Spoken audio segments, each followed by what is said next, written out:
proses kejiwaan. Ya, maka yang secara kejiwaan mungkin ya temperamental. Jadi kalau stres bagus baik Pak. Iya. Ada enggak Pak satu kejiwaan yang temperamental tapi tidak meledak-ledak?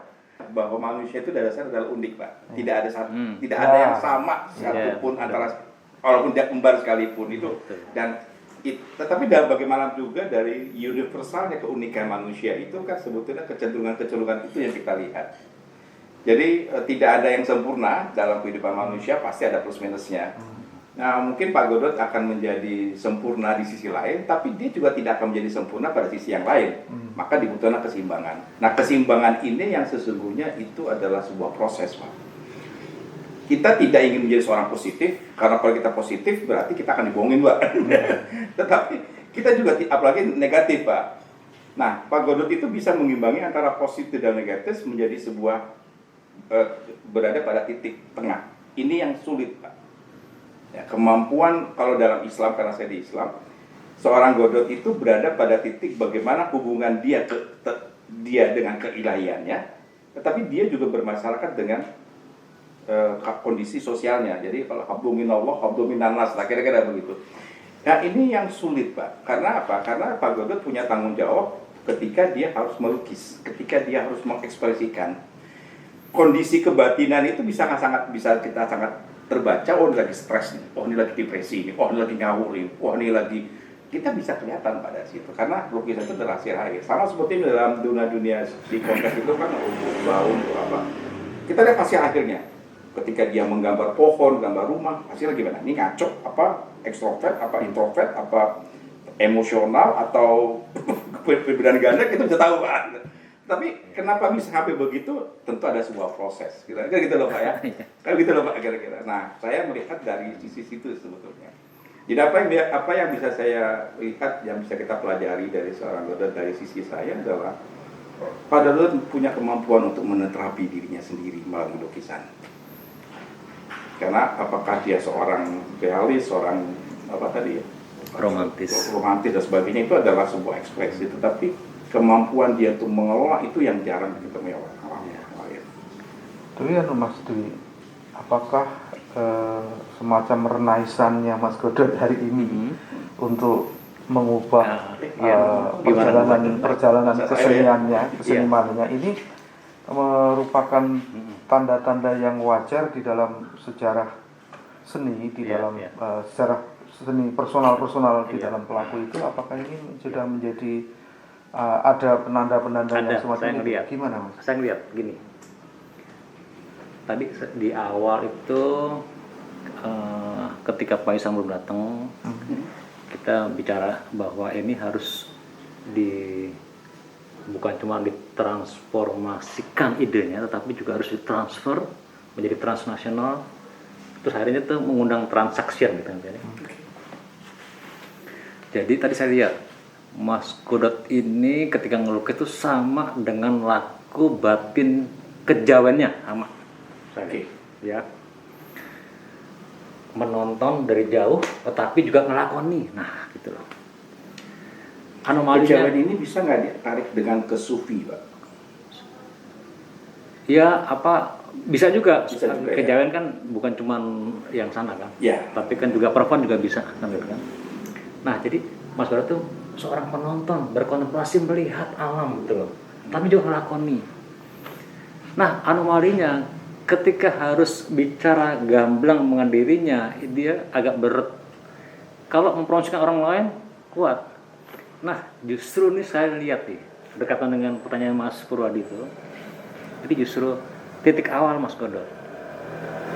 Media rekaman gini, untuk diviralkan ini, untuk apa? Sebagai loudspeaker dari orang kecil situ suaranya tuh. Suara kecil yang menyampaikan landscape batin, kedalaman batiniah, hati, mengenai sesuatu yang hilang, nah gitu loh, sesuatu yang ekologi kita kan hilang gitu kan. Nah ini di situ kelihatan. Nah sekarang saya di sini saya lihat bahwa sekarang ini kita merekam ini Mas Godot untuk diupload, diviralkan itu supaya apa? bahasa batin, kedalaman batin, energi batin itu bisa terartikulasikan dengan baik. Nah, di sini yang saya bilang ini pentingnya dalam apa tadi berkaitan dengan kelahiran kembali. Nah, gitu loh. Nah, jadi ini mudah-mudahan suara orang kecil di situ tuh yang saya lihat ini juga sesuatu yang dilakoni oleh Buddha Sutajo ini bisa bukan cuma virtual saja, bukan cuma maya, bukan kecil tapi menjadi berlipat ganda, bertenaga besar untuk menyampaikan bahwa Buddha Sutajo itu menyampaikan dunia dalam, dunia batiniah yang juga kaya. Ini komposisi itu yang di tengah itu tuh Mas Bro tuh yang hijau tuh Mas Bro tuh, yang itu kayak lukisan China tuh, di atas itu kan sebenarnya kan bahasa batin tuh, bahasa dalam, landscape internal, yang justru kalau orang masuk ke situ tuh justru kaya di situ. Nah itu yang penting menurut saya. Itu makna ya, makna dari sebuah lukisan itu bisa dilihat dari sisi betul. Yang maya itu dinyatakan, setelah dinyatakan itu disangatkan supaya yang tadinya kecil tidak terdengar, yang masih maya menjadi nyata dan berdampak. Nah, mana lebih baik, kecil punya makna atau kecil bagaimana cara bisa lebih besar? Jadi dua-duanya bisa. Dua-duanya bisa ya. Jadi semua tuh bisa kecil dia punya makna, tapi seringkali yang terjadi ini makna ini masih tinggal virtual saja, masih maya. Nah tugas media itu kan yang maya ini menjadi nyata, yang nyata disangatkan, dikarikaturkan, sehingga yang kecil menjadi jelas menampak lalu punya dampak. Ya, kalimat kecil, jadi ada sebuah gambar, salah satu alat tes ini gambar. Ada kecil Pak, atau misalnya kita buku besar, kita tulis ya. Kadang-kadang ada tulisannya besar, ada kecil gitu. Itu juga sudah membedakan Pak karakternya. Ya, kalau besar itu biasa orang-orang yang wah yang percaya diri, orang yang tampil itu biasanya tulisan besar-besar. Tapi ada kecil. Nah kecil-kecil itu kan biasanya dia lebih introvert, dia lebih ke dalam, dia ingin lebih menguasai tentang suasana kebatinannya, dia lebih lebih melihat dirinya dalamnya. Nah kecil ini bukan berarti tidak ada Pak. Ya betul. Kecil ini justru menentukan gitu loh. Ya. Ibaratnya sebuah bangunan pasti ada titik Pak, dan titik itu menentukan kecerahan atau kegelapan dari ruangan itu. Kira-kira begitu saya. Nah, walaupun kecil itu adalah ciri-ciri seorang introvert, misalnya gitu ya dalam sebuah lukisan, dalam sebuah gambar, tapi dia menentukan karena dia adalah titik pada proses kehidupannya. Ada energinya. Energi. Nah, kalau kita melihat karya Mas Godot itu obyeknya kecil, itu kan pandangan material, pandangan ukuran, pandangan takaran. Sedangkan Mas Godot menurut pemahaman saya takaran keruangannya itu tidak pada besar dan kecil. Karena Godot itu spiritualitasnya, kejawennya itu mampu menghadirkan satu isi di dalam kekosongan. Sehingga sebenarnya ya tidak dalam kecil itu tidak dalam ukuran, tidak dalam takaran. Kecil seperti yang ditetapkan Pak Isam itu selalu bermakna. Tapi persoalannya adalah seperti Mas dikatakan jauh berjarak dengan objek, tapi sebenarnya Mas Godot itu hadir di objek itu sendiri. Artinya itu berjarak sekaligus terlibat, berjarak tapi tidak berjarak karena dia ada di dalam yang dijarai itu. Sehingga dengan demikian persoalannya adalah ini soal kejawen, bukan kejawen ya, soal ilmu di dalam melihat material.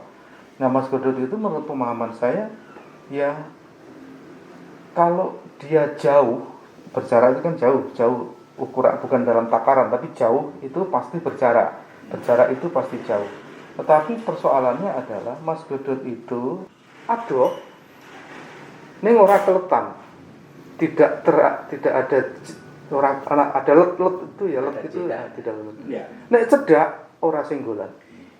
Nah ini ilmu keruangan di dalam Jawa, maka saya sebut sejatine rame itu ana nggon sepi. Ya. Sejatine sepi itu ana nggon rame. Sejatine suwung itu isi, sejatine isi itu suwung. Ini bagian dari yang nggak tahu Mas Godot sadar atau tidak, ini dikembangkan di dalam paham eksistensi Jawa. Nah, makanya Mas Godot mungkin tidak sabaran di dalam mengerjakan pekerjaan, memang gendang rampung. Tetapi dalam satu hal, saya kira sulit mencari bandingannya dengan orang lain, kesabarannya di dalam laku menahan diri atau poso. Segala macam poso dilakukannya, dan itu mungkin sudah dilakukan sejak kecil sampai sekarang. Nah, ini bisa sabar untuk niatan pengendapan diri, bisa sangat tidak sabar untuk mencapai target pendek. Itu yang saya sebutkan tadi dengan kemampuan mengelola emosi tadi, Pak. Ini diperkuat dengan kecil itu tadi, Pak. Ya, kecil ini ya. Jadi kan sudut pandang kita adalah sudut pandang bahwa kita punya keyakinan bahwa setiap gerakan tangan itu ada stimulus, Pak. Ini ada lepisan besar gitu, ada titik kecil. Ini kan berarti oh ya ini orangnya begini. Kira-kira. Maka kedalaman ini dijelaskan oleh jenengan karena ya orang Jawen, Jawa dan sebagainya itu adalah sebuah bagian yang menjurus kepada kedalaman itu tadi. Tapi secara universal bahwa ada sebuah bagian kemudian ada kecil itu kan secara umum kita bisa mengkelompokkan bahwa karakter, sifat, ya, oh ya begini lah kira-kira begitu. Nah maka apakah cukup sampai situ? Oh tidak, maka didalamkan lagi dengan kejawen, dengan filsafat Jawa dan sebagainya. Dan itu yang kita pahami selama ini. Pertanyaan yang tidak perlu dijawab ialah membuat kecil itu sebagai suatu teknik dan kesengajaan atau ekspresi naluri tanpa kesengajaan. Karena secara akademis Mas Godot belajar melukis gitu. Ya. Jangan-jangan kecil itu kesengajaan sehingga tafsir pemikiran, deteksi mengenai kejiwaan bisa keliru.